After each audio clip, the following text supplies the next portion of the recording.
Pensa só, o destino de impérios inteiros, o resultado de grandes guerras, o poder das nações, tudo isso por séculos foi, e ainda é, decidido por um conjunto de regras que a gente nem vê.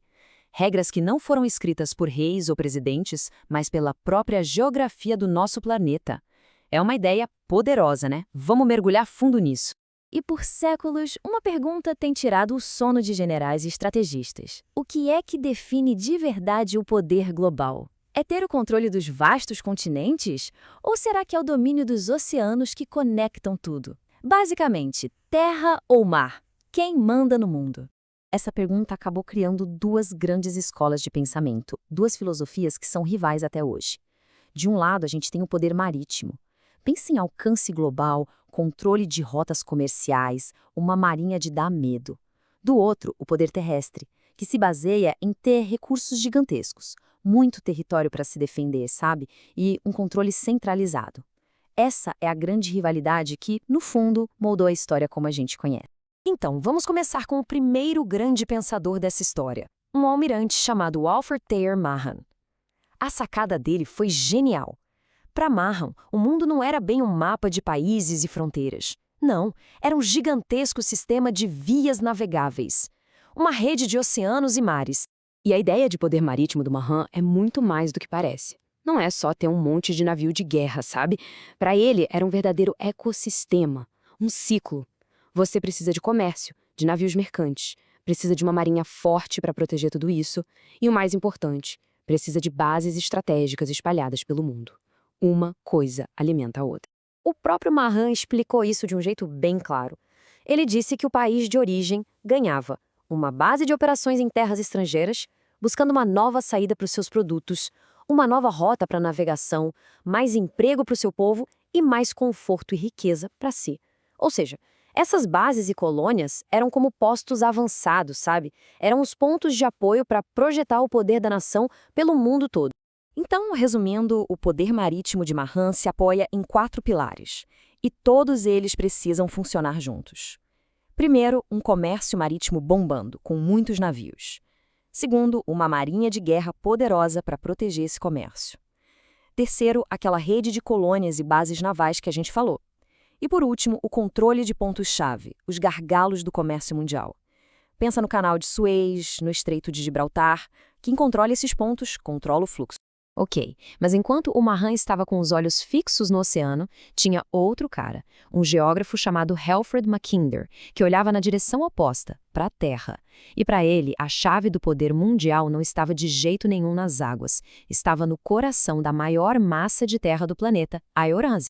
E essa área, Mackinder batizou de Heartland, o coração da Terra. Pensa num núcleo gigantesco no meio da Eurásia, lotado de recursos naturais e, o mais importante, protegido por barreiras geográficas quase intransponíveis. Gelo no norte, montanhas e desertos no sul. Isso fazia com que, historicamente, os navios e o poder marítimo simplesmente não conseguissem chegar lá. Era literalmente uma fortaleza natural. E olha só que frase forte dele, escrita em 1943, em plena Segunda Guerra. Ele disse: "O Heartland é a maior fortaleza natural da Terra. Pela primeira vez na história, ela está guarnecida por uma força", ele estava falando da União Soviética aqui, "suficiente tanto em número quanto em qualidade." A ideia era que a fortaleza agora tinha um guardião à altura. E a teoria dele vai além. Ele via a Eurásia e a África como uma única e gigantesca ilha mundial, com o Heartland bem no centro dela. A partir daí, a lógica de Mackinder era quase uma fórmula bem assustadora. Quem controla o Heartland, comanda a ilha mundial. E quem comanda a ilha mundial, bom, comanda o mundo inteiro. Simples assim.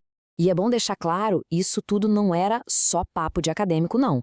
Essas forças geopolíticas se tornaram realidade, e de um jeito bem brutal, nos conflitos do século XX. A gente vai ver agora como a geografia não é só o cenário da guerra, ela é, muitas vezes, uma jogadora ativa.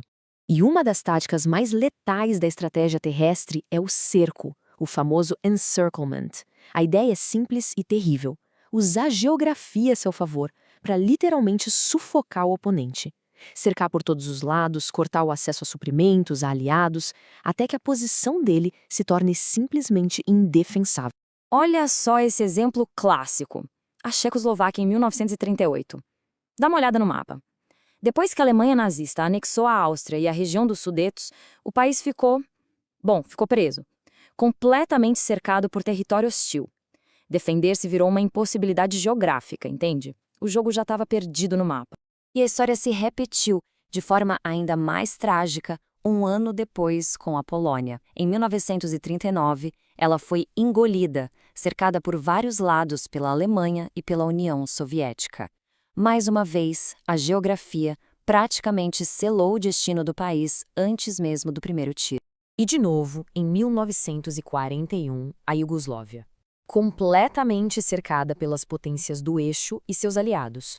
Qualquer resistência se tornou uma tarefa quase impossível. O que esses mapas mostram não é só história, são lições brutais de como a sua posição no tabuleiro pode, sim, selar o seu destino. Mas espera aí, para uma nação sequer ter a chance de entrar nesse grande jogo, ela precisa de coisas ainda mais básicas, mais fundamentais. As regras invisíveis da geografia, na verdade, começam lá na base de tudo, no nível mais essencial da existência humana. Tudo começa aqui. Dá uma olhada. À esquerda, as faixas de clima temperado do planeta, onde as pessoas conseguem viver bem. À direita, as áreas que recebem chuva suficiente para a agricultura de larga escala. Agora, olha onde essas duas áreas se sobrepõem. Não é coincidência. Ali é o ponto de partida para construir poder. E essa combinação de clima e água, claro, se traduz diretamente em comida. Olha aqui. De um lado, as principais regiões que produzem trigo no mundo. Do outro, as de arroz. Esses são basicamente os celeiros do planeta. É a base agrícola que sustenta grandes populações, grandes cidades e, claro, grandes exércitos. A equação, no fim das contas, é brutalmente simples. Comida gera população, e população gera poder. A capacidade de um lugar de alimentar muita gente com o que ele mesmo produz é o primeiríssimo passo, o alicerce para se construir um Estado forte. É a base de toda a pirâmide. Certo, mas e hoje em dia? Com internet, satélites, inteligência artificial, será que a geografia de verdade, sabe? As montanhas, os rios, os oceanos, será que tudo isso ainda importa tanto assim? Porque, vamos combinar, o campo de batalha mudou completamente. A verdade é que a tecnologia sempre chegou para bagunçar o tabuleiro. A Revolução Industrial, por exemplo, com seus trens e navios a vapor, mudou completamente o equilíbrio entre poder terrestre e marítimo. E agora? Agora é a vez da Revolução Digital. Inteligência artificial, ciberespaço, satélites, tudo isso está reescrevendo o mapa de novo, bem na nossa frente. E aqui que a gente entra no que muitos já estão chamando de o grande jogo digital. A disputa agora não é mais por um pedaço de terra. A nova corrida é pelo domínio da inteligência artificial, dos semicondutores, das redes 5G, do Big Data. São essas as tecnologias que vão decidir quem vai ter a vantagem no futuro. Mas o mais fascinante é que, mesmo com tudo isso, parece que as regras do jogo não mudam tanto assim. O campo de batalha é outro, claro. Mas os princípios básicos, eles continuam valendo. Mesmo no ciberespaço, a gente ainda fala de localização estratégica, de controle de recursos e de choke points, os pontos de estrangulamento. Só que agora, esses pontos são data centers, cabos submarinos e constelações de satélites. E isso tudo nos deixa com uma pergunta final, para a gente ficar pensando. Nesse mundo de dados, de satélites e de IA, qual é o novo Heartland? Onde é que fica essa nova fortaleza digital, de onde o poder do século XXI vai ser projetado? O grande jogo da geografia continua. A única diferença é que, agora, ele acontece num tabuleiro que a gente ainda está tentando entender.